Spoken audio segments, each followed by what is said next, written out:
नमस्कार, आप देख रहे हैं नव भारत न्यूज चैनल। दर्शकों, जिस तरह से दिल्ली विधानसभा के चुनावों का रिजल्ट आया, बड़ा आश्चर्यजनक जो है रिजल्ट आया है, जहां भाजपा जो है काफी प्रचंड बहुमत के साथ जीत गई है। केजरीवाल कोई 22 सीटों के ऊपर सिमट गए हैं। अगर कांग्रेस की बात करें, कांग्रेस पार्टी ने वहां पे खाता ही नहीं खोला। तो इसी हार के ऊपर हम बातचीत करेंगे। हमारे साथ रविंदर शर्मा जी हैं, जो चीफ स्पोक्सपर्सन है, एक्स एमएलसी हैं कांग्रेस के। उनसे बातचीत करेंगे। पहले तो आपका बहुत बहुत स्वागत है शर्मा साहब। ये जो नतीजे आए हैं जो विधानसभा दिल्ली के, तो इसके पीछे कांग्रेस का तो खाता ही नहीं खुला, क्या कारण है? देखिए, कांग्रेस का पहले भी वहां नहीं था और इसलिए विधायक कोई नहीं था, आज भी नहीं है।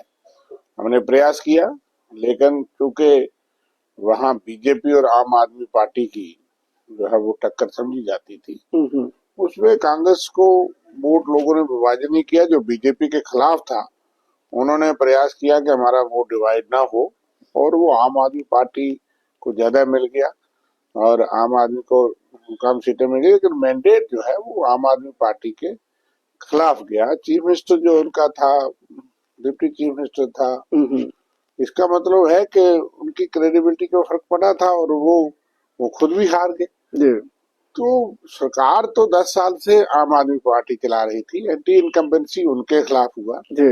और फिर भी जो लोग एंटी बीजेपी थे, उन्होंने वोट जो है वो ज्यादा डिवाइड नहीं किया, लेकिन डिवीजन तो हुआ। मैं समझता हूँ कि आम आदमी पार्टी की गलती थी कि जब उन्होंने पहले ही ऐलान कर दिया कि हम अकेले लड़ेंगे। बिल्कुल। तो कांग्रेस पार्टी ने इंडिया गठबंधन तो बनाया था, जिससे तहत बीजेपी को रोका गया। कांग्रेस ने प्रयास किए, लेकिन जब कोई रीजनल पार्टी इस नुकसान को अब समझेगी, मुझे लगता है, क्योंकि कांग्रेस ने भी वोट लिए और 800 वोट से हार गई आम आदमी पार्टी। वो उसका आंकलन होगा कितनी सीटों पे, लेकिन कांग्रेस पार्टी ने भी तो हर सीट पे वोट लिया। फिर कांग्रेस के पास विकल्प क्या था? हम राष्ट्रीय पार्टी हैं, हमने चुनाव लड़ना है। कोई रीजनल पार्टी अगर 3 सीट दे, 2 सीट दे, 4 सीट दे, कांग्रेस को अंडर एस्टिमेट पहले ही डिक्लेयर कर दे कि हम अकेले लड़ेंगे, तो उसका नतीजा यही होना है। बीजेपी के खिलाफ लड़ने का दायित्व, ड्यूटी सिर्फ कांग्रेस पार्टी की थोड़ी है, हमारी तो ड्यूटी है। हम हारे या जीते, हम लड़ते रहेंगे विचारधारा के खिलाफ। ये कभी मौका आता है तो बीजेपी के साथ वोट देते थे, फिर कर देते हैं। कभी मौका आएगा तो कांग्रेस के साथ खड़े हो जाएंगे। तो नहीं, आपका तो इंडिया गठबंधन में उसका साथ, केजरीवाल तो इंडिया गठबंधन का हिस्सा था। बिल्कुल, फिर आपने मिलकर चुनाव लड़ना था ना। ताली 2 हाथ से बजती है, मैंने पहले ही आपको कह दिया कि भाई आप अकेले लड़ना चाहते हैं तो कांग्रेस पार्टी कैसे आपके साथ जोर जाके जफ्फी लगा ले। जैसे मोदी जी बाहर क्या कोई विदेश से आता है तो उसको जोर से गले लगा लेते हैं, उससे दोस्ती नहीं ना। ट्रंप के साथ जफ्फी लगाते थे, नमस्ते ट्रंप, तो आज पता लग गया कि क्या रिश्ते हैं। बिल्कुल। तो हम जबरदस्ती से कैसे केजरीवाल जी को कहते हैं? हमने तो प्रयास किया, मगर वो 370 या दफा जहाँ के राज्य को तोड़ने का बिल जब आया, तो आपको याद होगा कि केजरीवाल ने बीजेपी के साथ मिलकर वोट दिया था, आम आदमी पार्टी ने। उस वक्त उनको सेकुलरिज्म, जो कांग्रेस पार्टी इंडिया गठबंधन नजर नहीं आया। इंडिया गठबंधन बाद में बना, लेकिन इसके बावजूद हमने देश भर में जो लोग बीजेपी के खिलाफ खड़े थे, जो पार्टियां, उनको प्रयास किया। कुछ और भी पार्टियां जो आज बीजेपी के साथ है, जैसे नीतीश कुमार, चंद्रबाबू नायडू और कई लोग, बिल्कुल, वो तो कन्वीनियंस की राजनीति करते हैं। कांग्रेस पार्टी कन्वीनियंस की राजनीति नहीं करती। शर्मा साहब, इतनी बुरी हार यह है, मतलब कि आपकी बड़ी लीडरशिप, कम से कम 1 सीट तो आ जानी चाहिए थी। ये बात वो 1 सीट की नहीं है। हमने अपना जब लड़ाया, हमने कहा ना, दिल्ली में लोगों के पास सामने विकल्प ये था कि अब क्या करें। लोग तो वोट देना चाहते हैं कांग्रेस को, लेकिन वो समझते हैं कि अगर हमने वोट डिवाइड किया तो बीजेपी जीत जाएगी। जो लोग बीजेपी को हराना चाहते थे, उन्होंने मैक्सिमम, आम आदमी पार्टी चूंकि सत्ता में भी थी, उनका भी कोई असर बना था। और ये भी आपको पता होगा कि हमने गठबंधन किया था इनके साथ, और इन्होंने गठबंधन तोड़ के फिर चुनाव में दिल्ली को डाला, क्योंकि थोड़ा सा इनका वर्चस्व बना, दिल्ली को डाला इन्होंने। चुनाव जो है वो सारा प्रचार बीजेपी आरएसएस का, वो तो उस वक्त भ्रष्टाचार के खिलाफ ये शामिल थे। बिल्कुल बिल्कुल। और अब पता चला कि वो उसमें आरएसएस के वो जो अन्ना हजारे की मूवमेंट में तमाम फोर्सेस थी कि पहले कांग्रेस को जो है वो दुष्प्रचार करके बदनाम करो। जी जी बिल्कुल। उस सारी चीज को छोड़ के कांग्रेस ने इनके साथ गठबंधन से सरकार ही बनाई। इन्होंने फिर तोड़ी और फिर पूर्ण बहुमत ली, ये जो और फिर इंडिया गठबंधन में शामिल हुए। हाँ, हमने बनाया। फिर आप जब असेंबली चुनाव में आप ये कह दोगे हम अकेले लड़ेंगे, या कहीं आप कांग्रेस से इतनी सीटें मांग लोगे कि जब हम दे नहीं सकते, और जब देने की बात आए दिल्ली में तो आप कोई सीट ही ना दो, ऑनरेबल एडजस्टमेंट ना करो। इसलिए कांग्रेस पे ये इल्जाम बेबुनियाद है। बीजेपी के खिलाफ हमारी जो लड़ाई है वो वैचारिक है, वो रहेगी। आपको लगता है कि ये पहले से मैच फिक्सिंग हो चुकी थी कि जिस तरह से आपके साथ तो सीट शेयर का केजरीवाल ने किया ही नहीं, तो इसके बीच में भीतर खाने कुछ चल रहा था? हमने ये कहा कि भाई वो भीतर खाने क्या था वो दिल्ली की हमारे नेतृत्व जानते होंगे, लेकिन जो सामने ये लगा कि ये नासमझी थी। अगर हमारी जरूरत थी तो जरूरत उनकी भी थी, बिल्कुल, गठबंधन में लड़ना। शायद उन्होंने ये महसूस नहीं किया। दूसरी बात कि जब उन्होंने खुद ही ऐलान कर दिया कि हम अकेले लड़ेंगे तो कांग्रेस गठबंधन कैसे करती। तीसरी बात, अब मालूम हो जाएगा कि जितनी हार हुई है उसमें कितनी सीटों पे कांग्रेस की वजह से वो हार, तो बेहतर होता कि कुछ सीटें ऑनरेबली कांग्रेस को दे देते। जी बिल्कुल। कांग्रेस तो नहीं हराना चाहती, उन्होंने खुद ही ऐलान किया। हम फिर भी उनके साथ चलना चाहते थे, लेकिन उन्होंने जब कह दिया तो अपना अपना इज्जत तो है। शर्मा साहब, रीजनल पार्टीज को भी ये समझना पड़ेगा। हाँ, एक सवाल ये पैदा होता है कि अब बीजेपी कह रही है कि कांग्रेस का चोपड़ा साफ हो गया। आपको लगता है कि ये बैठे बिठाए उनको एक मुद्दा मिल गया कि कांग्रेस का मुद्दा नहीं मिल गया? खत्म हो गया। देखिए, मुद्दा नहीं मिल गया। कांग्रेस का दिल्ली में कोई सीट नहीं थी पिछली असेंबली में, आज भी नहीं आई। हमारी बढ़त नहीं हुई, लेकिन हमने ये तो बता दिया कि भाई हमारा भी हर कॉन्स्टिट्यूंसी में आधार है। अगर कोई हम जीत नहीं सकते तो कोई दूसरा अगर अकेला लड़ेगा तो वो हार सकता है। जी जी जी। फायदा आम आदमी पार्टी का ही होता है, कांग्रेस का सरकार नहीं बना पाती। जी जी। लेकिन हमारी वजह से हो सकता है 20 सीटें और जीत जाती। बिल्कुल। अब आंकड़े आएंगे जो आ रहे हैं, मैं आपको बताऊं कि 400, 600, 1000, 2000 से आ रहे हैं, और उतना अंतर अगर कांग्रेस और आप इकट्ठे होते तो पूरा हो जाता और केजरीवाल जो आम पार्टी को जीत मिलती। जम्मू कश्मीर की बात करें, आपने भी एनसी के साथ गठबंधन किया, तो आपको उस गठबंधन से कांग्रेस को काफी नुकसान हुआ है। अगर अकेले लड़ते तो शायद बहुत सारी सीटें आ जाती। आपको लगता है कि ये जो गठबंधन किया, आज एनसी जो आंखें दिखा रही है कांग्रेस के ऊपर, कुछ ना कुछ आरोप आज दिन लगा रही है, क्या आप कह रहे हैं ना कि गठबंधन से हमको नुकसान हुआ? हाँ।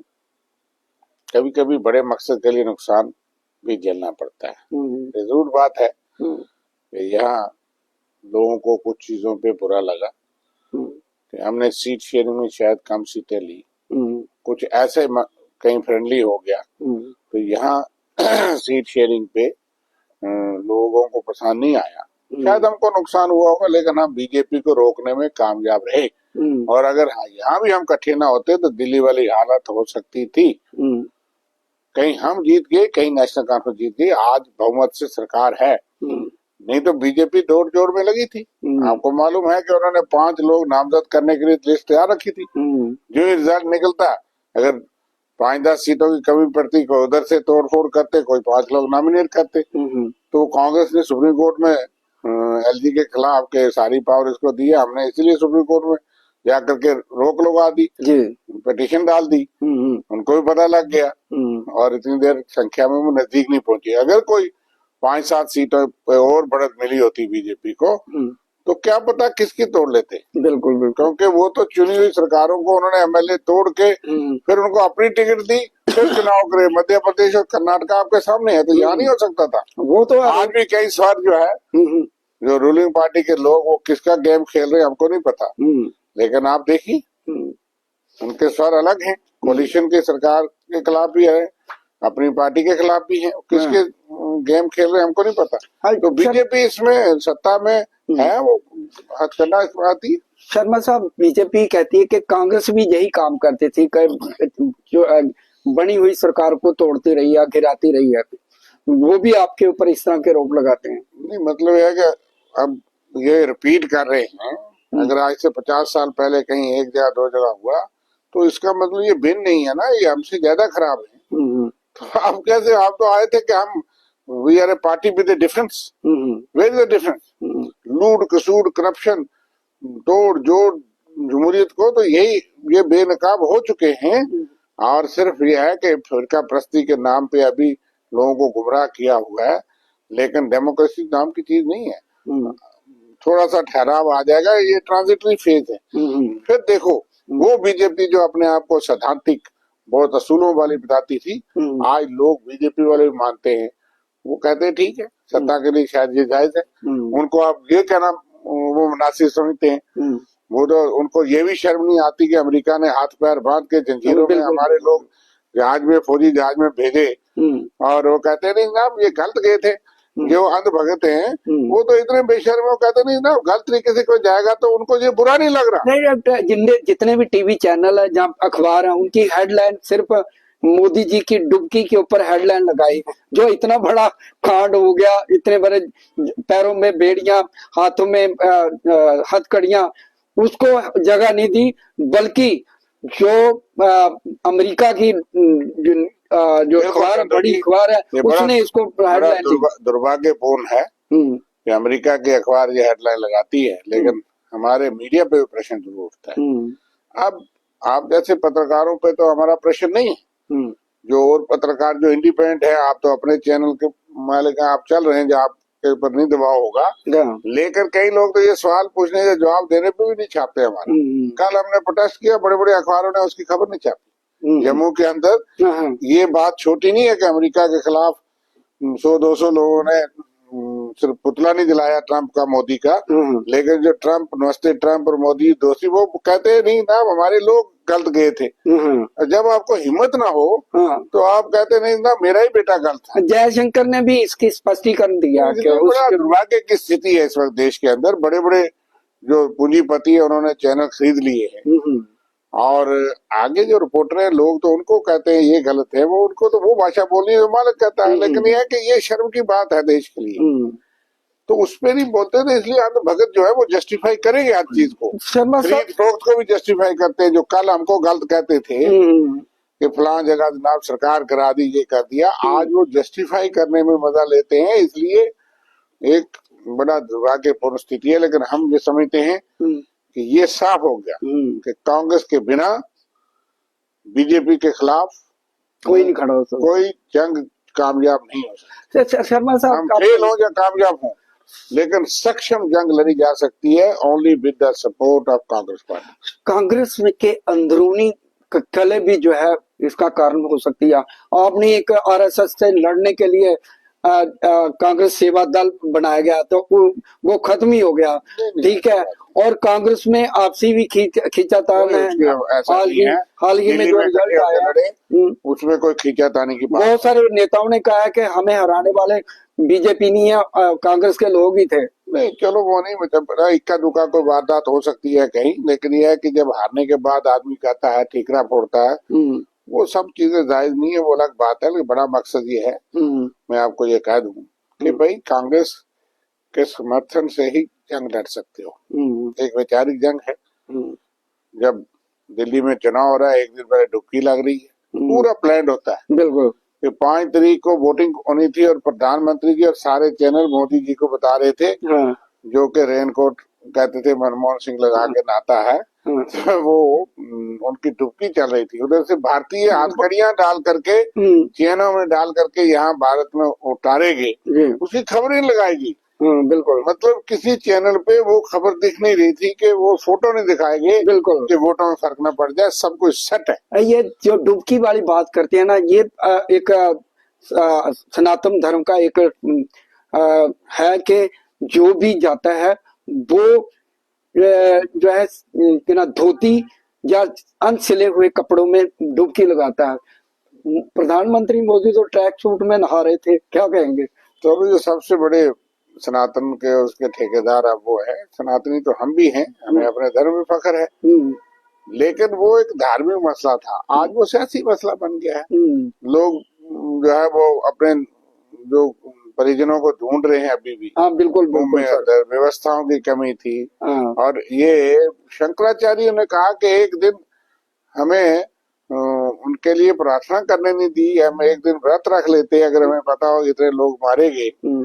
तो ये कहते जी वो मोक्ष हो गया तो फिर तो आप किसी को दरिया में डाल दो गंगा से, जितने आदमी को कहो जी इसकी गति हो गई है, तो फिर क्यों उसके ऊपर मर्डर केस लगेगा? पार्लियामेंट में आंकड़े नहीं बता रहे, या फिर एक बार पहले हुआ था इसीलिए मैं कह रहा हूँ कि भाई इनकी कथनी करनी में अंतर है, और जो चुनाव है उसका एक आंकलन, एक नतीजा, बड़ा मैसेज ये है कि कोई जंग, मैंने 4 दिन पहले ये लिखा था, क्योंकि हमारे किसी नेता ने कोई बात, अलायंस के किसी नेता ने कोई बात कही थी, इशारतन वो बीजेपी को खुश करते हुए कांग्रेस की तरफ इशारा था, तो मैंने कहा कि कांग्रेस के बिना कोई भी जंग जो है वो बीजेपी के खिलाफ अधूरी है।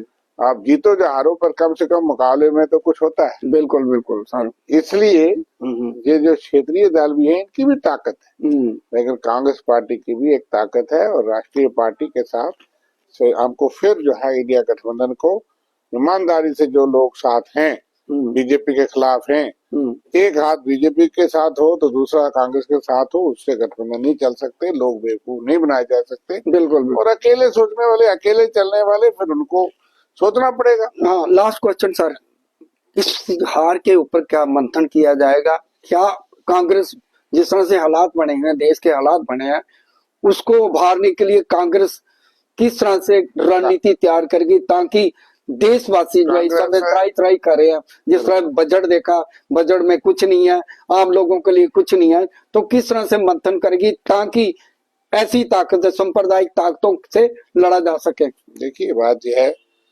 कांग्रेस तो आजादी से पहले से और आजादी से आज तक कांग्रेस शक्ल विचारधारा पे है। बीजेपी आरएसएस के साथ कोई गुप्त, कोई सामने समझौता कांग्रेस का हो नहीं सकता। वो पार्टियां जिनको लगता है कि बीजेपी की विचारधारा, बीजेपी की नीतियां और मोदी शाह की जो बीजेपी है, इसकी जो गुंडागर्दी है, इनका जो लूट खसूट का तरीका है, इलेक्टर बॉन्ड से सारा कुछ लूट लिया और कोई कार्रवाई नहीं हो सकी, कोई एफआईआर न लग सकी, सारे अदारे इन्होंने कब्जा कर लिए। अगर इज्जत से, मान से, सम्मान से लोगों को जीना है, चाहे वो हिंदू है, मुस्लिम है, सिख है, ईसाई है, जमहूरियत में जीना है और संविधान के तहत जीना है, तो उनको इकट्ठे होना पड़ेगा, ध्यानस्तारी से इकट्ठे होना पड़ेगा। कम से कम वो 400 पार का नारा लगा के 240 तक सीमित हो जाए, नहीं तो ये देश जो है वो और ज्यादा भुगतेगा, आम आदमी भुगतेगा। जितना मर्जी टैक्स लगाए जाओ, आज 9 रुपये लीटर से मतलब जो है वो ज्यादा मुनाफा 1 लीटर पे पेट्रोल पे कंपनी को जा रहा है, लोगों को कोई पूछ नहीं रहा। इसलिए इन आर्थिक चीजों पे, बेरोजगारी से आम आदमी को अगर बचना है तो ओपोजिशन, मजबूत ओपोजिशन को भी सपोर्ट करना चाहिए। हाँ, जिस तरह से कांग्रेस का नेतृत्व पर भी सवाल उठ रहा है कि कांग्रेस का नेतृत्व जो है अब बदला जाए तो तभी कांग्रेस जो है सरवाइव करेगी। वो सवाल भी उठाने वाले बीजेपी आरएसएस है। कभी वो कहते थे गांधी फैमिली, लेकिन ताकत तो वही लड़ रहे हैं, लेकिन दूसरे आगे, चुनाव से आगे। अब वो कहेंगे नेतृत्व और बदल जाए, नेतृत्व में कोई कमी नहीं। मैंने कहा कि दिल्ली में आम आदमी पार्टी ने तो ऐलान कर दिया कि हम अकेले लड़ेंगे। जी बिल्कुल। तो कांग्रेस का क्या कसूर है? कांग्रेस से चुनाव लड़ना था। अगर आज आम आदमी पार्टी हारी है इस वजह से कि वोट का डिवीजन हुआ, आप भी तो लड़े हैं, कम से कम कुछ ना कुछ तो हासिल करना चाहिए। नहीं, हासिल क्या करना था? सवाल ये है कि भाई वहाँ 2 तरफा लड़ाई में थी, लेकिन हमने तो अपनी पार्टी का पक्ष रखा कि ठीक है भाई अकेले चलेंगे, अगर वो अकेले चलेंगे। इसी तरह से यहाँ भी तो हमें बड़ी मुश्किल से हमने गठबंधन आखिरी मौके पे किया। हालात जहाँ हमने देख लिए थे, और जम्मू कश्मीर के लोग त्राई कर रहे थे, अभी भी कर रहे हैं, वायदे करके, ऐलान करके हाई कोर्ट सुप्रीम कोर्ट में वादे करके पार्लियामेंट करके स्टेट का कोई नाम नहीं ले रहा, स्टेट हुड का। बिल्कुल बाकी तो बातें खत्म करो। बिल्कुल बिल्कुल। और फिर भी लोग अकेले लड़ने की कहीं ख्वाहिश रखते थे, हमें खतरा पता था। हमने बिल्कुल जो है उसमें कोशिश की कि बीजेपी को रोका जाए। जहां जहां भी हमारी ताकत होगी हम प्रयास करेंगे लेकर बीजेपी को रोका जाए और लाइक माइंडेड पार्टी के साथ मिलकर चला जाए। लेकिन जरूरत इस बात की भी है कि क्षेत्रीय दल और लाइक माइंडेड पार्टी भी कन्वीनियंस की राजनीति को छोड़ दें कि कभी कांग्रेस को नसीहत दे देनी, कभी कांग्रेस के खिलाफ बयान दे देना और गठबंधन भी कांग्रेस के साथ रखना, ये जरा मुश्किल है और लोगों के लिए। और कांग्रेस को भी अपने ताकत का एहसास है, उनको भी एहसास करना पड़ेगा कि इस तरह की राजनीति से ही बीजेपी आगे बढ़ रही है। Thank you. अगर वो कामयाब हो रहे हैं तो हमको भी दोगली नीति छोड़नी होगी। जो बाकी क्षेत्रीय दल हैं, हमारे लाइक माइंडेड अलायंस पार्टनर हैं, उनको ये खतरा समझना होगा। नहीं तो आज बच जाओगे, कल फिर आपको मुश्किल। बिल्कुल बिल्कुल। इसलिए कांग्रेस अपने असूलों पे कायम रहेगी और डटी रहेगी। थैंक यू सर, धन्यवाद।